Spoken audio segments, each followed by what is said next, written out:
was 22-year-old Fabio Bartolotta, an individual with strong family ties to defendants convicted in connection with the Pizza Connection narcotics distribution case of the 1980s.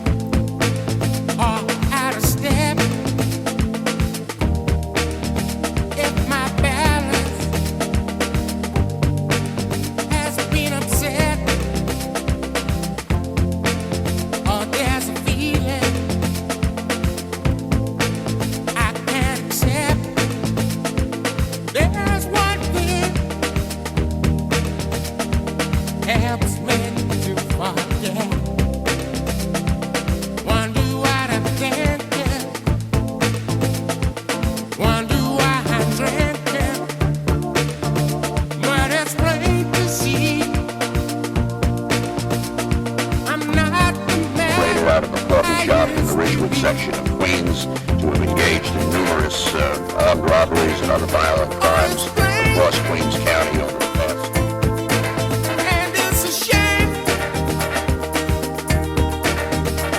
I'm not the man I used to be.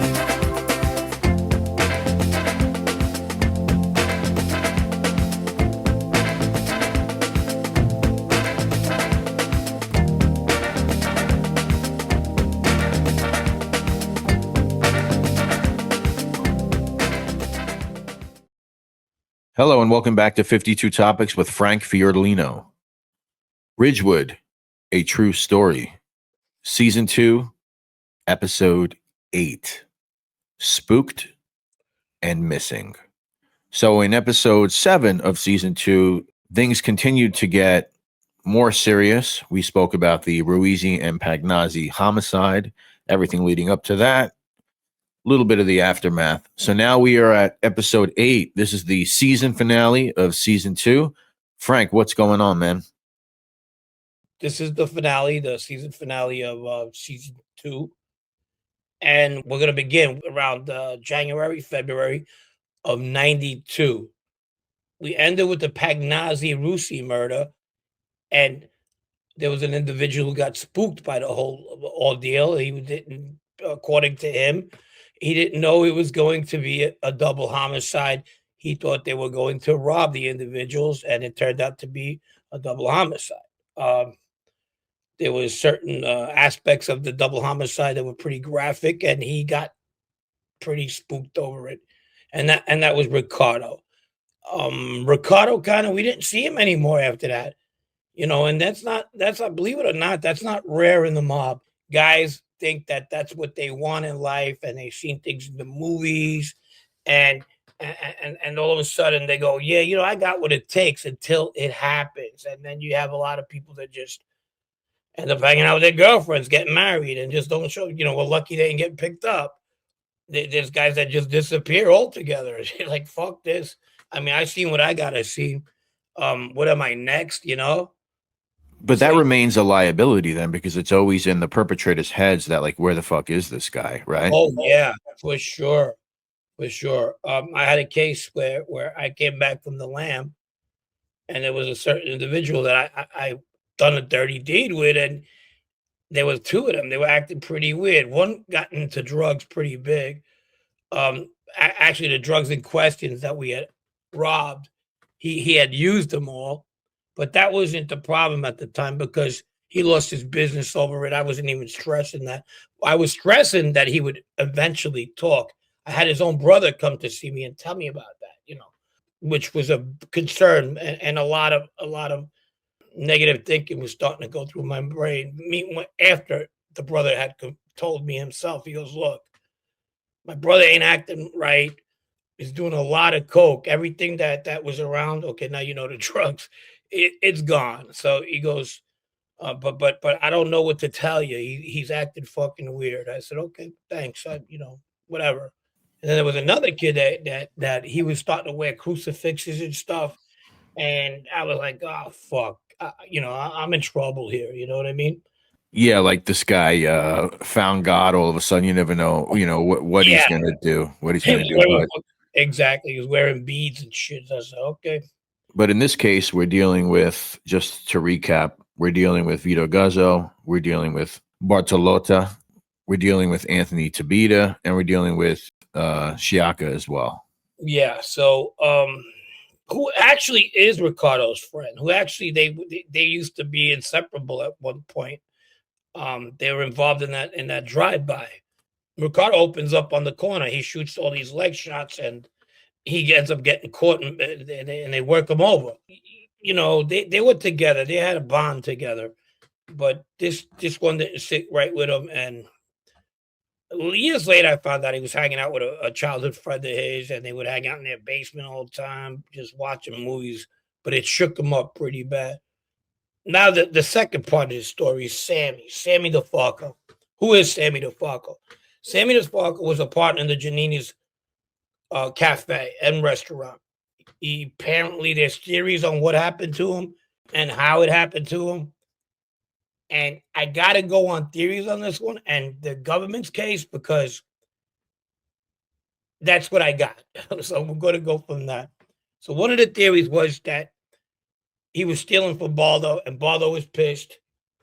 And when I go look at these papers, there's two informants. One, apparently Baldo pays off to have it done. But this informant, which we're going to talk about, and you're going to figure out who it was, ends up going to jail 2 weeks before. So the deed gets done, but there's no smoking gun. There actually ain't nobody who talks about being there. Do you understand what I'm saying? Somebody or some group of individuals, whatever, was being felt out, I guess, to do the job, or specifically told to do the job. One of them ends up locked up, so they cannot connect him to this hit, right? Exactly. So we got that. So we got that theory. So it was about money that's being stolen. Some people said it wasn't even that. People said it was jealousy. I don't know. Me personally, I don't know. Anyhow, the other theory is Sammy had a mistress. She was a young lady, about 25 years old. That was an old zip. And old Sicilian man, okay? But I could say that, I guess. And he didn't like the idea that his daughter was having an affair. She was always at the restaurant. And that was a theory. Then the third theory is Fabio. Now, why Fabio? Because Fabio was dating Sammy's daughter at the time. And they broke up all of a sudden. And I remember years ago, he wasn't so pissed off at the idea of Fabio that she had broken up with him. It's how she broke up with him. She felt probably that he was cheating, which he was.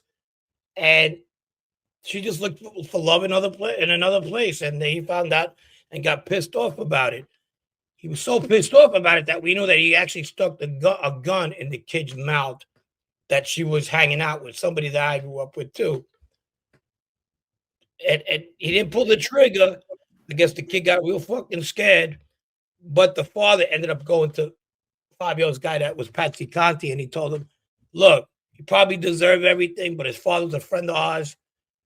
So let's just forget about this. You know, it's over, girls. Let's just forget about it. And they did. So those were the theories that were out there. There's informant papers that say they had the informants themselves gone to a test run. They almost kill them, actually. It's a botch test run. It happens on Elliott and Fresh Pond. There's two cars. They see Sammy coming down the block over there where the old Giannini's is, which is the old Casablanca as well. So as he coming on Elliott, there's one guy in the back. I'm not going to mention because there's no smoking guns here, and a guy driving. As he's going there, the guy comes up with a rifle, but the dummy car in the front, the crash car, all of a sudden gets stopped by a whole bunch of cops, and they come out. And believe it or not, the cars with the guns gets away because they didn't even see them with the two guys in there. But the dummy car gets caught, and it's the Colombo Crime Task Force. And they're like, what the fuck you guys want? They ask them, they tell them, hey, look, you guys, we've seen you all day. I know you take case of this place out there, and the Colombo War is going on at the time. If anything happens to anybody in there, we're coming after you guys. So they got lucky on that botch attempt. And at this time, Anthony Tabita goes to jail. And if you guys were listening to the story, now you know where this paperwork is coming from. You know what I mean?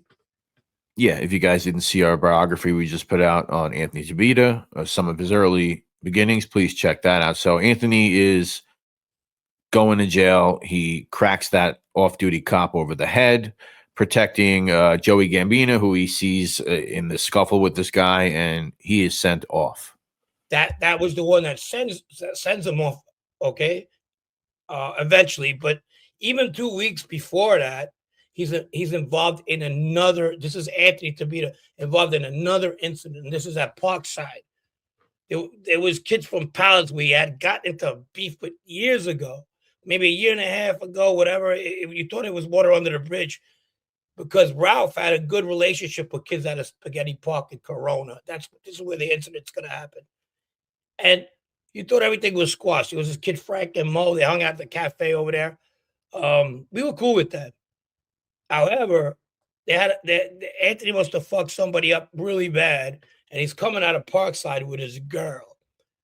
When he comes out of Parkside with his girl, he sees there's about 3-4 people in the park that come towards him. When they come towards him, he shoots one of them right in the stomach, because he's afraid. His girl walks away, and he shoots. When he shoots, they get out of there. He has a gun.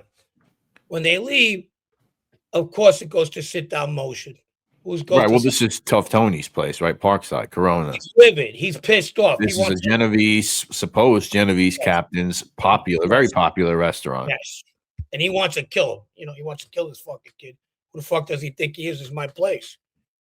His father couldn't do nothing about it. Baldo couldn't do nothing about it. He eventually goes to his uncle Lenny, who's his guy, and he fixes it, Lenny DeMaria. And miraculously, they were good friends. Tough Tony tells him, just tell him to pay for the kids' medical bills and never to come around here again. So Sammy DeFalco ends up giving him $5,000. He felt bad for Anthony because he's always looked out for him. And he gave him the money to pay this kid, believe it or not. So this was going on at the time. All right, so that's going on. And as you mentioned, we're like a couple of weeks away. Anthony is going to be sent up north to do some prison time. And he's still flirting with these brazen acts of violence. But what else is going on at this time? Paul and Baldo are not seeing eye to eye. Baldo had high hopes for Paul. He gave Paul $100,000 to put on the street. And Paul, being the gambler that he is, ended up spending everything. And then, he wasn't making with the VIG. So Baldo was like, what's going on? Who'd you give this money to? So Paul goes, I gave this money to this one kid. Let's just use the word essay. He's an electrician. I gave the money to this guy, John, another electrician. And they basically putting out money on the streets for me too. He goes, well, I don't know. He sends his right-hand man, who's this guy, Sal Montana, not Sal Montana. Let's get that straight. Sal Montana, who I'm going to get into also. We'll talk about another person being spooked. He picks up Paul and they go around and they make their rounds. And these guys, they just like, look, man, I can't do this. Just tell them, it's your money because I don't want to see with this guy. And that's what happened. And he got pissed off over it. Out of that, so when he was apparently, according to these papers, looking to go after Sammy, Paulie's not in the equation at all. The money debacle with the $100,000, Baldo didn't go to Paul for that, and Paul's not mentioned in this. So you kind of figure he kind of had a little bit of a hard on at the time, which a lot of money. It was $100,000. At the same time, he runs into Ralph one day. So Ralph is just being Ralph again. He walks in, he gets wind of this, the $100,000 story, and he kind of like volunteers to Baldo. Hey, how the fuck did you give him that kind of money? He's a degenerate gambler. Now, one thing about Paul, I'll tell you, he doesn't go into other people's business, but he definitely doesn't want people to go into his. And Ralph was already on everybody's shit list, walking around like he's the next John Gotti. Right. That's crazy. And I assume the only reason that Baldo would even do that is because his father is who he is. He did what he did. Has some stature within that Sicilian H pipeline, right? So why not try to help his kid out? Is that a correct assumption? Yes and no. Yes and no. I think it's because he had high potential. He gave him high regards. You know what I mean? Right. Okay. Yeah. That's what it had a lot to do with it. Because you take the equation of Paulie not being a gambler, he had boss qualities himself. You know what I'm saying? If Right. he Right. And he comes the from money that, guy. like many of you guys. Yeah. So that's where that was from. He had potential. He had a lot of potential. That's what Baldo seen in him. So that's where that is. Back to Ralph being Ralph. That's what he did. If he help you sometimes, but then he'll put you down at the same day. It just was. And Barlow had a hard on for Ralph at the time because he felt that Ralph robbed his place, and he used to rob his machines. He had a key once in a while, so he had him on the tip of his dick. Okay, now with that he probably felt, let me kill two birds with one stone. I'll tell Paul this, flare him up, and we'll go from there. And it did. It flared Paul up. There's a lot of people that ended up being pissed at Rafa at one time. He just made another enemy, and this is what he was doing. There's some And fucking puppet master shit that Baldo's playing here. yeah. He put fire up Paul's ass. Yeah. So the chains are moving. What's yet to come? You know what I mean? The chains are moving, and a lot of people. And Ralph ain't helping himself either. He's screwing people. He's coming around with credit cards, trying to charge his friends the interest before they can even make money. Like, I'll give you a $5,000 credit card, but you got to give me 500 up front. Like, well, let us go make money and come back. We grew up together, Nah, I can't do that. All that stuff. He was like a shit didn't stick. Right. No sense of brotherhood coming from his side. And at this point, he is, I guess you can consider him a Gambino associate. He's with Bobby Glasses. He is. And I think a lot of it came on his side from his dad not being a gangster, his dad being not even an associate, a guy who knew people, a gentleman at that. I mean, that didn't make him a bad person. So when they ever had these people that their families were in the mob or something, he kind of felt envious. He was very jealous of that. Like, was jealous that I had uncles in the mob. Jealous that Paul had family in the mob. You get what I'm saying?